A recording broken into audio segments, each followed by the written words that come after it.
우리가 부활절을 보내고 첫 번째 주일을 맞이했습니다. 이 부활절은 기독교가 행하는 이벤트가 아닙니다. 부활은 우리의 삶이고 지금 일어나는 역사입니다. 제자들은 예수님의 부활 사건을 경험하고 그 이후에 어떻게 살았을까요? 제자들은 예루살렘에서 예수님의 부활을 목격하기도 했고 또 예수님과 이야기를 나누기도 했습니다. 하지만 그 예루살렘에서 계속 머물 수는 없었습니다. 그들의 삶의 자리는 갈릴리였기에 갈릴리로 돌아가야 했습니다. 그런데 갈릴리로 돌아와서 제자들은 다시 옛 삶으로 돌아가 버리고 말았습니다. 물고기 잡는 일을 또다시 시작한 것입니다. 물론 생계를 위해서 일해야 합니다. 그런데 중요한 것은 예수님이 부재할 때 제자들은 뭘 해야 될지 갈피를 잡지 못했다는 것입니다. 그래서 예수님 다시 제자들에게 나타나셔서 내 양을 돌보라고 부탁하셨습니다. 그리고 하나님 나라를 세워가라고 제자들에게 말씀하셨습니다. 여러분, 우리도 부활의 삶을 어떻게 살아야 할지 잘 모르는 것 같습니다. 우리가 할 일은 나의 삶의 자리에서 주변을 돌보며 하나님 나라를 세워가면 됩니다. 내 주변, 내 가족, 내 형제, 내 이웃들이 어떻게 살고 있는지 잘 살펴가면서 그들에게 무엇이 필요한지를 도우며 함께 하나님 나라를 살아가라는 뜻입니다. 여러분, 그렇게 힘껏 여러분의 삶을 하나님 나라로 변화시켜 나가시기 바랍니다. 살다 보면 여러 종류의 사람을 만나게 됩니다. 그런데 그 중에서는 부담스러운 사람도 있게 마련입니다. 저는 우선 자기 자랑하는 사람을 만나면 좀 힘듭니다. 별로 알고 싶지도 않고 굳이 알 필요도 없는 일들을 계속해서 말하는 사람을 만나면 몸이 먼저 반응합니다. 이렇게 몸을 틀어 앉기도 하고 다른 곳을 바라보기도 합니다. 그런 사람들 뿐이겠습니까? 잘난 척하는 사람들, 자기중심적인 사람들, 가식적인 사람들, 신령한 척하는 사람들, 권위적인 사람들, 요구가 많은 사람들, 입만 열면 불평을 늘어놓는 사람들, 이런 사람들을 꽂자면 한도 끝도 없을 것 같습니다. 그런데 혹시 나도 함께 있고 싶지 않은 사람일 수도 있다 하는 생각을 문득 하게 되었습니다. 사람을 크게 두 부류로 나눌 수 있다고 하지 않습니까? 첫 번째는 플러스가 되는 사람입니다. 사람들의 마음을 따뜻하게 만들고 세상을 긍정적으로 바라보게 하고 생기를 불어넣는 사람들입니다. 그런 사람들을 만나면 제 아무리 힘든 상황에 있더라 하더라도 다시 시작할 용기를 얻습니다. 그런 사람이 똑똑해서 지식이 많아서가 아닙니다. 그런 사람은 사람을 대하는 태도가 이미 편안하게 하고 상처난 마음을 어루만지게 하기 때문입니다. 그런가 하면 그 반대의 사람도 있죠. 마이너스의 사람입니다. 부정적인 생각을 불어넣고 맥 빠지게 만들고 마음을 얼어붙게 만듭니다. 이런 이들과 함께 지내면 자기도 모르는 사이에 감사할 줄 모르게 되고 또 표정도 어둡게 됩니다. 여러분은 누구와 함께 지내고 싶습니까? 취향이 좀 독특한 사람이 아니고서는 답은 뻔합니다. 그런데 질문을 조금 바꾸어 보겠습니다. 여러분은 플러스의 사람입니까? 아니면 마이너스의 사람입니까? 예수님은 가장 대표적인 플러스 유형의 사람입니다. 예수와 만난 사람은 다 새 사람이 되었습니다. 마치 촉매제처럼 사람들을 촉발시켰습니다. 물론 그 변화의 가능성은 각 사람 안에 잠재되어 있었습니다. 주님은 그것을 발견하고 호명해 주시는 분입니다. 베드로는 주님이 왜 우리를 그렇게 불러주시고 호명해 주셨는지 그 이유에 대하여 베드로후서 1장에 이렇게 밝히고 있습니다. 여러분이 세상에서 정욕 때문에 부패한 사람이 되는 것이 아니라 하나님의 성품에 참여한 사람이 되게 하시려는 것입니다. 하나님이 우리를 불러주신 이유는 하나님의 성품, 우리 성경으로는 신성한 성품에 참여한 자가 되게 하려고 우리를 불러주셨다는 겁니다. 정욕 때문에 우리 마음이 심히 부패한 사람으로 살아가도록 그렇게 놓아두신 것이 아니라 우리를 불러주셔서 신성한 성품을 가지고 살게 하신다라고 말씀하고 있습니다.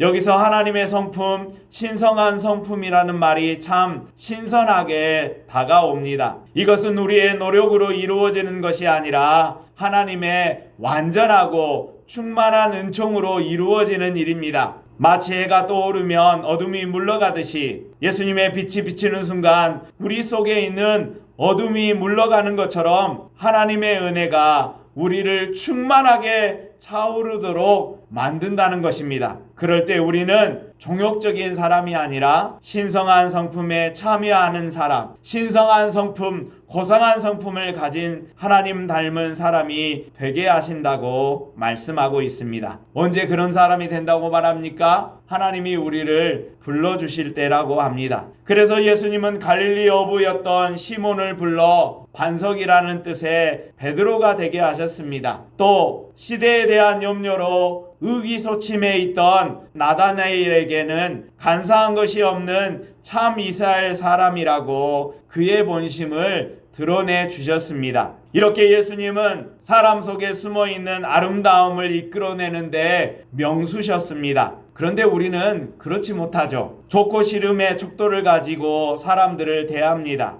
이해관계를 따져가면서 이해득실을 계산해가면서 사람들을 파악할 때가 많이 있습니다. 그런데 우리 주변을 보면 놀라운 씨앗을 품고 사는 사람들이 있습니다. 그들은 적절한 습도와 온도를 만나지 못해서 그렇지 정말 큰 가능성을 가진 사람들입니다. 그러니 우리는 그들의 현재의 모습을 보고 그들을 규정하고 판단해서는 안 됩니다. 우리가 잘 아는 김춘수 시인이 쓴 꽃이라는 시를 보면 우리가 하는 말이 우리가 사는 세상을 만든다는 것을 일깨워 주고 있습니다. 이 꽃이라는 시의 첫 대목이 이렇습니다. 내가 그의 이름을 불러주기 전에는 그는 다만 하나의 몸짓에 지나지 않았다. 내가 그의 이름을 불러주었을 때 그는 나에게로 와서 꽃이 되었다라고 시작하고 있습니다. 하나의 몸짓에 불과했던 그가 나에게로 와서 꽃이 될 수 있었던 것은 무엇입니까? 바로 이름을 불러주었기 때문입니다. 호명했다는 것입니다. 그의 가능성과 아름다움을 일깨워주는 행위가 바로 호명입니다.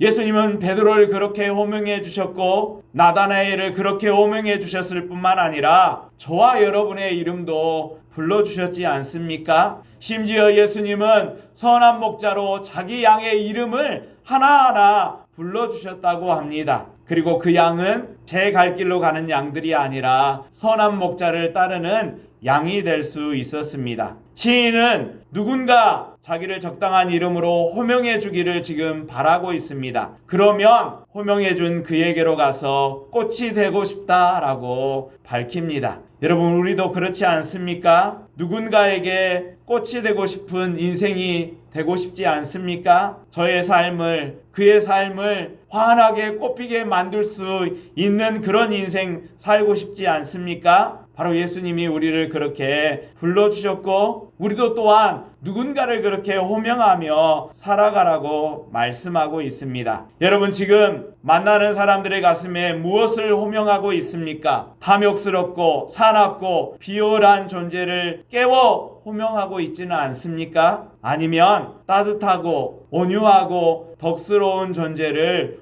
호명하고 있습니까? 이런 호명 행위는 일종의 파종 행위입니다. 씨 뿌리는 행위입니다. 여러분, 친구라는 영화 아십니까? 니나가라 하와이, 여러분 아시죠? 그 친구라는 영화를 보면 폭력배 두목의 아들이 주인공인데 이 주인공이 초등학교 시절에 무심코 지나가면서 부두목이 했던 말, 아, 그놈 깡있게 생겼네 라는 말을 듣고 자신도 모르는 사이에 깡패가 되었다고 후회하는 대목이 나옵니다. 아무도 자기에게 공부하라는 말을 하지 않았다는 겁니다. 나쁜 짓을 하고 와도 아무도 꾸짖는 어른이 없었다고 후회합니다. 우리는 스스로도 의식하지 못한 사이에 누군가의 가슴에 뭔가를 심고 있습니다. 그것이 말일 수도 있고 표정이기도 하고 때로는 몸짓일 수도 있습니다. 예수님도 그렇게 우리 안에 지금 하나님 나라의 씨앗을 심고 계신 겁니다. 예수님은 종종 하나님 나라를 설명하기 위하여 비유를 드셨습니다. 오늘 본문도 예수님이 제자들에게 씨앗이 자라는 모습을 통하여 하나님 나라를 설명하고 계십니다. 본문의 26절 말씀입니다. 또 이르시되 하나님의 나라는 사람이 씨를 땅에 뿌림과 같다라고 말씀하십니다. 여기서 말하는 하나님 나라는 죽어야만 갈 수 있는 저 세상을 의미하는 것이 아닙니다. 하나님 나라는 특정 공간을 점유하고 있는 나라가 아니라 하나님의 통치를 의미하고 또 우리가 경험할 수 있는 새로운 세상을 가리키는 말입니다. 예수님 당시 유대 세계를 다스리고 있었던 정치 세력은 로마였습니다. 그런데 이 로마가 지배하는 나라는 소수만 행복하고 나머지 대부분의 사람들은 불행한 세계였습니다. 그런데 예수님이 말씀하시는 이 하나님 나라는 모두가 행복한 나라입니다. 그 나라는 모든 사람이 서로 친밀한 우정을 나누는 벗들의 나라입니다. 로마가 지배하는 나라는 사람들의 삶을 피폐하게 만들고 서로 원수가 되게 하지만 하나님 나라는 서로 돕고 돌보며 복돋아주는 사랑의 나라입니다. 그 하나님의 나라가 어떻게 우리 안에 시작되고 있는지 그 말씀을 오늘 씨앗이 자라나는 모습을 통하여 우리에게 설명하려고 하시는 겁니다. 우리가 읽은 비유 말씀은 참 간단합니다. 어떤 사람이 땅에 씨를 뿌렸는데 밤낮 자고 깨고 일어나는 사이에 그 씨에서 싹이 나고 자랐다고 합니다. 하지만 그 사람은 어떻게 그렇게 자랐는지는 알지 못한다는 것입니다. 예수님은 그것을 한마디로 땅이 저절로 스스로 열매를 맺었기 때문이라고 말씀하십니다. 이어지는 20절, 27절, 28절 말씀입니다. 그가 밤낮 자고 깨고 하는 중에 씨가 나서 자라되 어떻게 그리 되는지를 알지 못하느니라. 땅이 스스로 열매를 맺었다라고 말씀하고 있습니다. 농사를 지어본 분은 알 겁니다. 조그만 텃밭을 가꾸어 본 사람이라도 알 겁니다. 정말로 땅이 스스로 열매를 맺는다는 것을 알 겁니다. 하지만 이 스스로 또는 저절로라는 단어가 쉽게 납득되는 것은 아닙니다. 왜냐하면 농부가 열매 맺기까지 얼마나 애쓰는지 모릅니다. 땅을 갈아엎고 거기에 퇴비를 뿌려 기름지게 만들고 그리고 그 위에 씨를 뿌리고 물도 주고 벌레도 잡고 그리고 풀도 뽑아줍니다. 쉴 틈이 없습니다. 그런데도 이 비유에서 스스로 또는 저절로라는 단어는 매우 중요한 단어로 주님은 말씀하고 계십니다. 예수님은 이 비유를 통하여 하나님의 나라가 그렇게 스스로 열매 맺는다는 것을 농사 비유를 통하여 우리에게 말씀하고 계시는데 농사에서 사용하는 단어가 심상치가 않습니다. 먼저 씨 뿌리는 사람, 이 사람이라는 단어의 헬라어는 안드로포스라는 단어인데 농부를 가리키는 말이 아니라 보편적 인간을 뜻하는 단어입니다. 그리고 또 자다 깨다라는 단어를 주목해야 됩니다. 자다라는 단어는 카튜도라는 단어인데 죽음을 말하는 것이고 깨다라는 단어는 일어난다는 의미의 에게이로 즉 부활을 가리킬 때 쓰는 단어입니다. 그렇다면 예수님께서 이 비유를 통하여 봄의 파종에서 가을에 수확하는 농사일을 말하려고 하는 것이 아님을 우리가 짐작할 수 있습니다. 예수님은 이 비유를 통하여 한 인생의 인생 주기에서 하나님 나라가 어떻게 열매 맺는지를 설명하려고 하고 계십니다. 더 넓게는 한 우주의 주기 또는 종말론적 주기를 통하여 하나님 나라가 지금 어떻게 우리 가운데 임하고 있는지를 설명하려고 하시고 계십니다. 즉 하나님 나라는 지금 스스로 자라고 있고 이미 시작되어 진행하고 있다는 뜻입니다. 자고 깨고 죽고 살고 그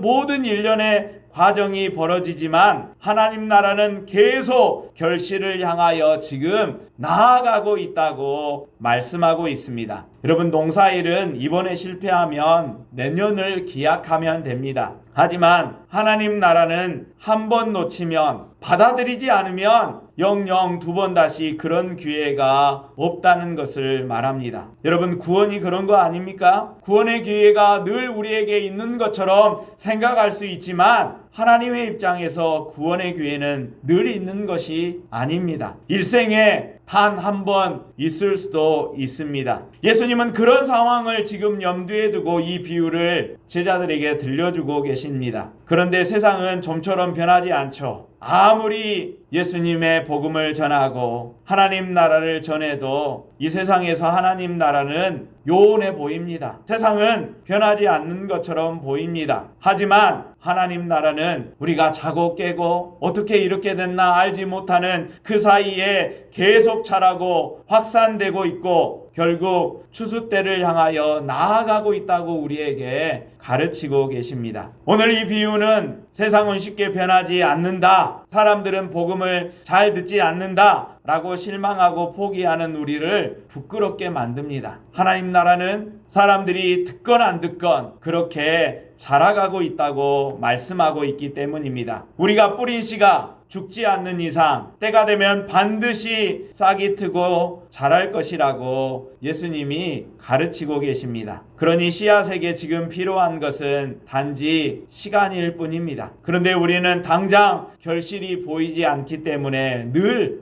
안달합니다. 지금 우리에게 절실히 필요한 것은 조용히 하나님의 현존 안에 머무는 것입니다. 우리가 해야 할 일이 있다면 하나님이 우리 안에서 그리고 우리를 통해서 일하시도록 허용하는 것입니다. 그런데 이때 한 가지 주의해야 할 점이 있습니다. 스스로 저절로 라는 말은 우리가 아무 노력을 하지 않아도 된다는 말이 아닙니다. 우리도 애쓰고 힘써야 합니다. 무엇에 힘써야 되겠습니까? 우리는 열심히 씨를 뿌려야 합니다. 하나님 나라를 전하고 예수 그리스도가 우리를 구원하셨음을 전하고 예수님이 부활하셨음을 우리가 전하는 것입니다. 그것이 우리가 해야 할 일입니다. 싹이 트고 자라고 결실하게 하시는 분은 오직 하나님이십니다. 우리가 이 일을 도울 수는 있지만 자라게 할 능력은 우리는 없습니다. 그러니 낙심하지 말고 계속 우리는 씨를 뿌려야 하고 예수님을 전해야 합니다. 사도 바울은 이 사실을 갈라디아 교인들에게 잘 가르쳤습니다. 갈라디아서 6장 말씀을 보면 세번역 성경은 이렇게 옮기고 있습니다. 선한 일을 하다가 낙심하지 맙시다. 선한 일을 하다가 낙심하지 맙시다. 우리 예수님을 믿다가 낙심하지 맙시다. 좋은 마음으로 이웃에게 선한 일을 했다가 반대로 올지라도 낙심하지 맙시다. 이런 말입니다. 지쳐서 넘어지지 아니하면 때가 이를 때에 거두게 될 것입니다. 여러분, 선행의 씨앗은 없어지지 않고 때가 되면 반드시 거두게 될 것입니다. 지금 심겨진 하나님 나라는 때가 되면 결실하여 낯을 대야 할 때가 반드시 올 거라고 주님은 우리에게 말씀하고 계십니다. 이 하나님의 씨앗은 반드시 자라서 열매 맺는 겁니다. 이것을 우리에게 가르치시며 너희들 실망할 필요 없다라고 우리에게 말씀하시는 것입니다. 본문의 마지막 대목은 우리가 한 번 더 주목해야 됩니다. 예수님은 28절에서 씨앗의 성장 과정을 차례차례 열거하고 계십니다. 28절 말씀입니다. 처음에는 싹이요, 다음에는 이삭이요, 그 다음에는 이삭의 충실한 곡식이다. 싹이 나고 잎이 나고 곡식이 되는 것 우리 다 알지 않습니까? 유치원 아이들도 감자에 싹이 나서 잎이 나서 싹싹싹 한다지 않습니까? 그걸 누가 모르겠습니까? 그런데 굳이 이렇게 하나하나를 말씀하시는 이유는 뭐겠습니까? 바로 여기에 생명의 원리가 담겨 있기 때문입니다. 생명은 급하다고 꼭 거쳐야 할 과정을 뛰어넘을 수 없습니다. 싹 다음에 이삭이고 이삭 다음에 그 이삭에 충실한 곡식이 되는 그 과정 말입니다. 여러분, 죽음 다음에 뭐가 있습니까? 부활입니다. 희생 다음에 사랑의 꽃이 피는 법 아닙니까? 하나님은 꼭 필요한 시간들을 반드시 거쳐야 한다고 지금 말씀하고 있습니다. 그 하나님의 시간에 우리의 시간을 조율할 때에 우리의 삶은 안달하지 않아도 편해질 수 있습니다. 여러분, 우리 조급하기 때문에 늘 불안하지 않습니까? 금방 열매를 맺기를 원하기 때문에 조급하지 않습니까? 그렇지 않습니다. 씨앗에서 싹이 나고 그 싹에서 이삭이 자라고 이삭이 자란 후에 충실한 곡식이 맺히게 되는 법입니다. 비록 우리 눈에 역사가 퇴행하는 것처럼 보여도 하나님은 지금 하나님의 일을 하고 계시다는 겁니다. 여러분, 지금 중동에서 무자비한 전쟁이 벌어지고 있죠. 미국의 트럼프는 협상을 제안하면서도 한편으로는 폭격하고 있습니다. 이란을 아예 석기시대로 만들어버리겠다고 겁주고 있습니다. 이스라엘도 이란을 지구상에서 존재하면 안 되는 나라쯤으로 여기는 듯합니다. 그래서 한 뉴스 앵커는 트럼프와 같은 시대를 사는 것이 부끄럽다고까지 말했습니다. 저는 누구 편을 들려고 하는 말이 아닙니다. 평화를 사랑하지 않고 전쟁을 좋아하는 그 소수의 사람들이 역사를 퇴행시키는 것처럼 보이기 때문에 하는 말입니다. 다시 말하면 비록 우리 눈에 역사가 퇴행하는 것처럼 보여도 하나님은 하나님의 일을 지금 단절없이 하고 계시는 겁니다. 싹이 났는데 다시 씨앗으로 돌아갈 수는 없지 않습니까? 이삭이 났는데 다시 싹으로 가는 법은 없습니다. 싹이 나고 이삭이 나고 그 다음에 곡식이 맺히는 것이 하나님이 정한 순서이고 하나님의 나라는 충실하게 그 순서를 따라 지금 이루어져 가고 있음을 우리에게 가르치고 있는 것입니다. 우리는 이 하나님 나라를 믿어야 합니다. 하나님 나라가 지금 우리 가운데 임하여 힘있게 역사하고 있음을 믿어야 합니다. 평화로운 세상, 모든 사람들이 존중받는 세상은 더디더라도 반드시 올 것입니다. 평화로운 삶은 우리가 성취해야 할 마지막의 목표가 아니라 지금 우리가 살아가야 할 삶의 방식이 되어야 합니다. 지금도 분쟁과 전쟁의 땅 어디선가에서는 정말로 많은 평화의 일꾼들이 수고의 땀방울을 흘리고 있습니다. 그때 우리가 잊지 말아야 할 것은 당장 결실이 보이지 않을지라도 스스로 실망하거나 자기 삶을 황폐하게 만들어서는 안 된다는 겁니다. 이게 다 무슨 소용이 있겠어? 저 사람한테 내가 10년 동안 교회 다니자고 했는데 꿈쩍도 하지 않아. 아이고, 저 사람 안 될 사람이야 라고 말하지 말라는 겁니다. 우리는 소용이나 쓸모 때문에 사는 사람이 아닙니다. 우리는 하나님 나라라는 위대한 역사에 동참하라고 부름받은 사람들입니다.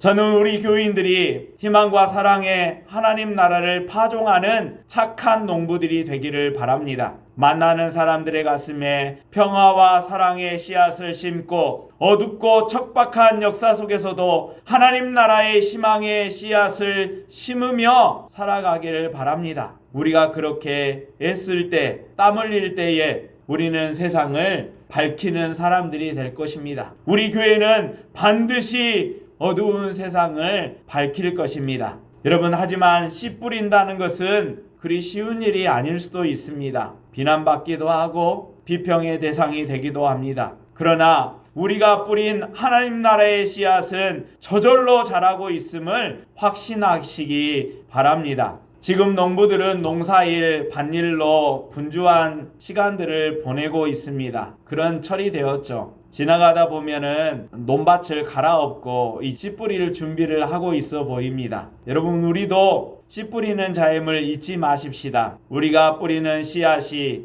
우리와 우리의 후손들이 살아갈 세상을 만들 것입니다. 그러니 더디더라도 반드시 하나님이 이루시리라는 확신을 가지고 오늘을 기쁘게 살아내시기 바랍니다. 주님은 우리를 통하여 반드시 역사를 새롭게 하실 것입니다. 그 주님의 일에 부름받은 자의 기쁨을 가지고 하루하루를 알차게 살아가는 성도들 되시기 바랍니다.